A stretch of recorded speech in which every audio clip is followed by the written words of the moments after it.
Halo, hari ini aku akan menceritakan alur cerita manhwa yang berjudul The S-Class Lady yang diangkat dari kisah novel bergenre romance fantasi dan digarap oleh autor bernama Hegang dan diilustrasikan oleh Blue Kana. Jadi, apakah kalian pernah berkeinginan untuk menjadi seorang putri bangsawan yang dikelilingi oleh para bangsawan tampan lainnya? Matikan lampumu, tarik selimutmu, dan pejamkan matamu. Aku akan membawamu ke dunia The S-Class Lady. Cerita dimulai dengan terlihatnya sebuah pintu besar yang terbuka, yang mana pintu itu adalah pintu masuk menuju lantai 100.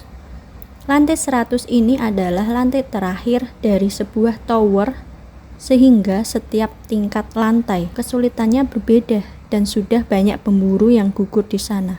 Meski begitu, manusia terus memanjat menara. Dari semua pemburu, yang tersisa hanyalah seorang wanita muda bernama Kim Yi-yong. Semua rekan guild Yi-yong yang ikut melakukan perburuan sudah gugur di medan tempur. Yi-yong mendengar ada yang memanggilnya dari arah belakang, yang ternyata orang yang memanggilnya adalah rekan Kim Yi-yong yang sudah gugur namun tubuhnya dirasuki oleh Master Menara. Master Menara tampak sedang ingin menyerang Yi-yong. Ia menggunakan skill perwujudan rasa takut dari lantai 38 yang berbentuk seperti cacing Alaska, namun sedikit lebih seram. Yi-yong tidak melihat itu sebagai ancaman, justru ia berpikir jika ia terjebak dan kalah di sini ia merasa seperti mati konyol. Yi-yong mulai menyerang dengan menggunakan skill tabir ombak fajar. Dengan skill itu, ia dapat membelah cacing besar. Serangan Kim Yi-yong seperti orang dengan penuh dendam, karena selama ini Yi-yong sangat menderita. Karena ia sudah muak karena telah mengalami hidup dan mati secara berulang yang di total ia sudah mengalami regresi 58 kali. Meski demikian, Yi-yong memiliki keuntungan karena ia dapat menghafal seluruh pola serangan monster. Satu demi satu, monster yang disummon oleh Master Menara dapat diatasi oleh Yi-yong. Hingga pada saatnya tiba, giliran Master Menara yang menerima serangan Yi-yong. Yi-yong menancapkan pedang Griffsword miliknya ke arah Master Menara. Sebelum Master Menara takluk dengan Yi-yong, ia berkata, "Tolong pergi dari hidupku sekarang." Ketika pedang dicabut oleh Yi-yong, seketika notifikasi muncul di hadapannya yang bertuliskan penguasa lantai terakhir lenyap. Yi-yong terkejut dan tak percaya bahwa hal ini sudah berakhir. Kendati demikian, ia seketika mengingat perkataan seorang pepatah yang terkenal mengatakan bahwa hal seperti ini belum berakhir sampai semuanya berakhir. Yi-yong mendapatkan notifikasi sistem bahwa Master Menara telah binasa. Yi-yong sangat senang akan hal itu. Namun, Master Menara yang sudah keluar dari tubuh teman guild Yi-yong menampakkan wujudnya yang berupa seperti slime. Master Menara yang diliputi rasa penyesalan, sedih karena telah kalah oleh seorang manusia dan rencana besarnya gagal untuk dilakukan. Ada 3 konstelasi di dunia ini yang menemani Yi-yong. Yang pertama, pemimpin kultus Demonic Blood.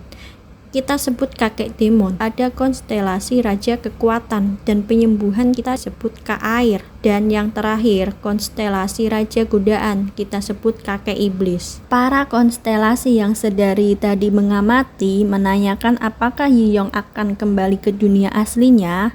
Ada juga beberapa konstelasi yang menangisi kepergian Yi-yong. Namun, Yi-yong tahu bahwa konstelasi bersikap seperti itu hanyalah sebuah kebohongan belaka.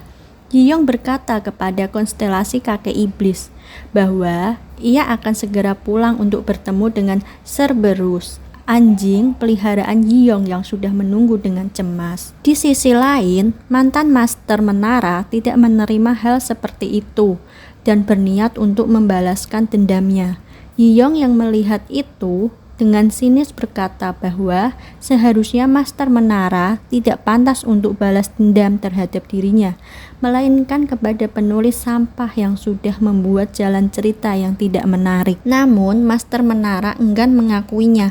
Master Menara hanya menganggap bahwa Yi-yong menghancurkan harapan Master Menara dan Yi-yong pantas lenyap dari dunia ini. Yiyong menebas Master Menara yang sudah tidak punya kekuatan lagi dan berkata, apabila ingin musnah, maka musnahkanlah, jangan mengutuknya. Yiyong yang menginjak-injak Master Menara dengan murka dan berkata, apakah kau tahu berapa manusia yang sudah kau bunuh? Sudah sangat lama sekali aku ingin melakukan ini. Apakah kau tak tahu orang lain juga mempunyai keluarga? Matilah kau, Bang.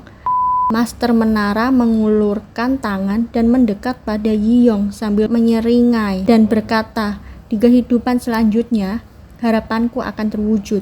Kau akan tinggal di sana selamanya, Yiyong. Beberapa konstelasi yang melihat kelakuan Master Menara marah dan mengutuk Master Menara. Bahkan kakek iblis mengatakan Master Menara lebih pantas menjadi bahan bakar neraka daripada dimusnahkan. Namun, Yiyong tidak mengambil pusing hal itu. Ia tak masalah jika mendengar umpatan dari Master Menara. Ia hanya ingin menyelesaikan kuis agar bisa kembali ke dunianya. Semua konstelasi memuji kebijaksanaan Yiyong. Yiyong segera ingin tidur dalam keabadian agar mendapat hadiahnya, yaitu kembali ke dunianya. Secara tiba-tiba, notifikasi darurat muncul karena ada suatu kesalahan. Yiyong melihat notifikasi sistem dengan ekspresi bingung. Karena baru kali ini ia melihat notifikasi sistem seperti itu. Yiyong segera ingin mengecek status window dan searching window agar mengetahui permasalahan yang terjadi. Namun, ia pun bertanya-tanya, apakah akan mendapatkan kompensasi yang layak karena sudah terjadi error? Notifikasi sistem muncul kembali dengan jawaban, saat ini sistem sedang diperbarui, mohon tunggu sebentar. Hal itu membuat Yiyong murka dan ingin segera mendapatkan kompensasi hadiahnya. Ketika Yiyong mengomel tidak karuan, satu persatu notifikasi tips muncul. Notifikasi tips berbeda dengan notifikasi sistem. Karena notifikasi tips hanya didapatkan apabila seorang regresor mengulang hidupnya kembali atau memulai baru kehidupan sebagai regresor. Yiyong melihat notifikasi tips dengan ekspresi keringat dingin dan sepertinya mengerti dengan hal yang akan terjadi selanjutnya. Bahwa Yiyong akan dikirim ke dunia lain untuk menyelesaikan suatu cerita baru yang berjudul Pemburu Kelas S menjadi Putri Jahat. Yiyong tersenyum ngeri dan berkata, mengapa judul proyek selanjutnya begitu jelek? Notifikasi sistem muncul dan berisi pesan, selamat epic quiz sudah terselesaikan dengan sempurna. Yiyong lega melihat notifikasi sistem itu dan bersyukur karena akan kembali ke dunianya. Namun, masih ada satu notifikasi sistem lagi yang berisi, isi kompensasi hadiah diubah karena kesalahan sistem.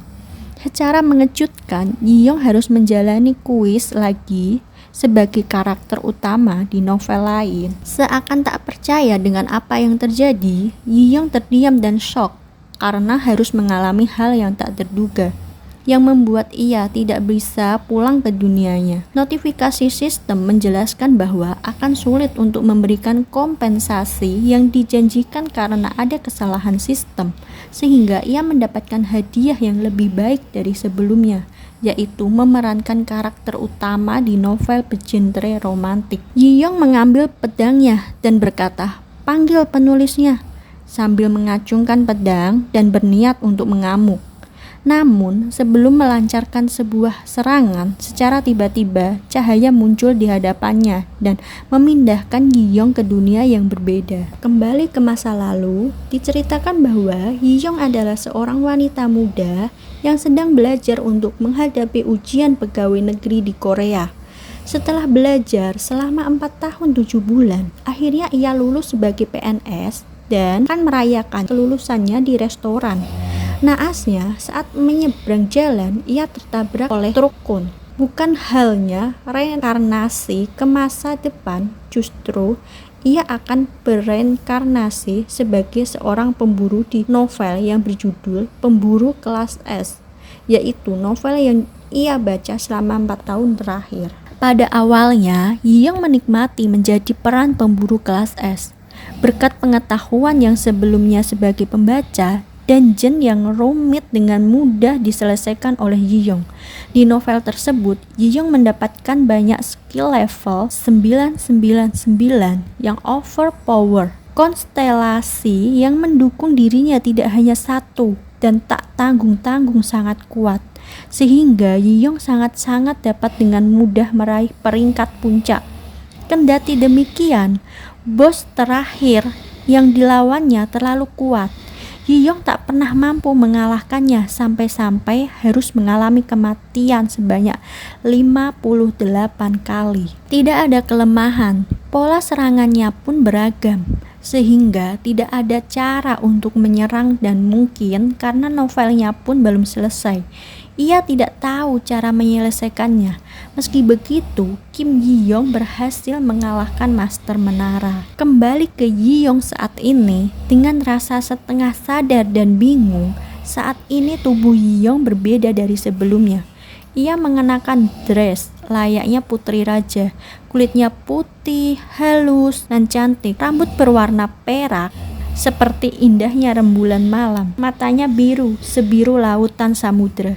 Tak kalah wajahnya sangat cantik layaknya bidadari. Yi-Yong yang menyadari hal itu langsung membuka layar status, yang mana saat ini ia telah menjadi Rin Machius, putri dari Duke Muga Machius yang paling berkuasa di Kekaisaran Ramdisa. Rin digambarkan sebagai wanita terjahat di Kekaisaran Ramdisa. Namun ia masih tak habis pikir mengapa administrator tidak dapat memberikannya hadiah saat ia sekarat, tapi mengapa malah menjadi karakter utama di novel lain. Mulai saat ini, Yi-Yong akan disebut sebagai Rin. Rin yang melamun sembari berpikir, mulai memikirkan apakah konsep dunia ini sama dengan yang sebelumnya, hanya saja genrenya yang berubah menjadi novel romantis. Rin bingung dengan apa yang selanjutnya ia lakukan karena ia benci dengan romansa. Saat Rin mencoba memeriksa jendela status, banyak status dan skill levelnya yang harus menyesuaikan dengan keadaannya. Mungkin dalam hal inilah ia pertama kalinya mengalami hal penyesuaian statusnya yang terlalu overpower. Rin merasa bahwa ketika ia masuk ke dalam sebuah novel, sistemnya hanya dirancang khusus untuk seorang. Namun hal ini berbeda. Mungkin memasuki dunia novel romansa ini tidak direncanakan. Semakin dipikirkan, Rin semakin pusing akan hal itu. Rin merasa jika Master Menara sedang mempermainkannya, sehingga kutukan terakhir yang Master Menara katakan pada Yi-Yong dampaknya bisa membuat kesalahan pada sistem. Saat ini, Rin beranjak dari tempat ia duduknya karena ia merasa bahwa tidak akan ada gunanya untuk terus memikirkan hal yang begitu rumit. Jadi, ia merasa lebih baik jika menyelesaikan misinya. Namun, saat ini Rin harus pergi dari penjara terlebih dahulu agar bisa keluar dari cerita novel ini. Rin berniat untuk menguji kemampuannya. Namun, para konstelasi sedari tadi sangat heboh dengan apa yang terjadi saat ini. Konstelasi kakek Demon menyarankan untuk menghancurkan semuanya. Berbeda dengan konstelasi raja penyembuhan dan kekuatan, ia menyarankan Rin agar berhati-hati. Rin bertanya kepada konstelasi kakek iblis apakah ia mengetahui dunia ini dengan menyebut nama asli konstelasi. Namun kakek iblis memperingatkan jangan berani-beraninya mengungkapkan nama aslinya karena dunia ini terhubung dengan kampung halamannya yaitu dunia iblis. Rin menanggapi hal itu dengan ekspresi bingung karena ini adalah dunia romantis fantasi. Apakah penulis novel ini tidak kreatif? Namun Rin tidak ambil pusing akan hal itu. Ia hanya fokus ingin mencoba kemampuannya. Apakah ada yang berubah atau tidak? Kakek Timon mengatakan dengan ekspresi insecure jika awalnya ia dapat membelah benua menjadi membelah gunung. Kakek iblis juga berkata jika dunia ini lebih buruk dari dunia iblis, namun lebih baik dari dunia sebelumnya. Beda halnya dengan konstelasi raja kekuatan. dan penyembuhan, khawatir jika kekuatannya turun secara signifikan dan berkata kepada Rin jika Rin tidak dapat menggunakan skill kebangkitan air di dunia ini. Rin tidak mempermasalahkan itu karena di dunia sebelumnya juga ia hampir tak bisa menggunakan skill itu, sehingga Rin menanyakan apakah itu baik-baik saja. Para konstelasi menganggukkan kepalanya. Ia lalu memegang jeruji besi yang berada di hadapannya sambil memikirkan bahwa ia memiliki skill yang sama, hanya saja sedikit lebih lemah dari sebelumnya. Tak disangka-sangka, jeruji besi yang seharusnya bisa menahan Rin dengan mudahnya dihancurkan dengan tangan kosong. Rin yang kaget dengan kekuatannya ini mungkin tidak perlu mengkhawatirkan apapun. Sekian cerita manhwa dari The S-Class Lady. Cerita ini akan dilanjutkan di part selanjutnya. Terima kasih semuanya. Dadah.